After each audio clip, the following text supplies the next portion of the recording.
नमस्कार दोस्तों। तो कैसे हैं आप लोग? उम्मीद करता हूं कि अच्छे होंगे। आज मैं जिस टॉपिक पर बात करने वाला हूं वो हम लोग के जीवन का बहुत ही महत्वपूर्ण टॉपिक है, जिसके जीवन बिना हम लोग का जीवन व्यर्थ है। तो मैं आज बात करने वाला हूं लक्ष्य के ऊपर, जो कि हम लोग के जीवन को सही दिशा देने का काम करता है।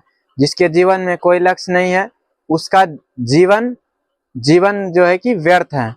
कहा गया है कि बिना लक्ष्य का जीवन जीवन नहीं होता है। इसलिए हर एक के जीवन में कोई ना कोई लक्ष्य होना जरूरी है। जैसे संसार का हर एक प्राणी, जैसे चिड़िया हो गया, अगर अपने घोंसले से निकलता है तो उसको अपने भोजन का तलाश रहता है। चींटी हो गया तो वो भी अगर अपने बिल से निकलती है तो उसको भी अपने भोजन का तलाश रहता है। नदी अगर उद्गम स्थल से निकलती है तो उसको भी अपने निर्गम स्थल तक जाने का एक लक्ष्य रहता है। उसी तरह से हम लोग के जीवन में भी कोई ना कोई लक्ष्य होना जरूरी है। लेकिन अभी के समय में देखा गया है कि ज्यादातर युवा ऐसा है कि जिसके जीवन में कोई लक्ष्य ही नहीं है। जबकि आप लोग को मालूम होगा कि युवा अगर अपने बुद्धि और श्रम बल का सही से इस्तेमाल करेगा तो उससे असंभव कार्य को भी संभव कर सकता है।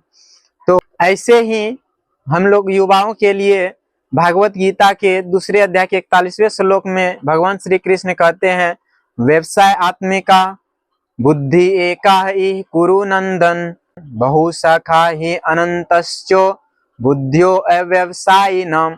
व्यवसाय आत्मिका, जो अपने कर्तव्य के अपने काम के प्रति दृढ़ नहीं रहते हैं उनका कोई एक लक्ष्य भी नहीं होता है।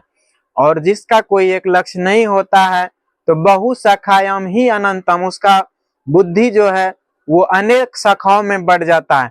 इससे क्या होता है कि हमारा एनर्जी हर एक दिशा में विभक्त हो जाती है, जिससे कि हम किसी एक कार्य पर फोकस नहीं करते हैं, जिसके कारण सफलता नहीं मिलती है। हम सभी युवा साथियों से अनुरोध करते हैं कि वो लोग अपने जीवन का कुछ न कुछ लक्ष्य बनाए, कुछ न कुछ उद्देश्य रखे और जो है कि उसके अनुकूल ही कार्य करें, जिससे आगे चलकर सफलता मिल सके। धन्यवाद।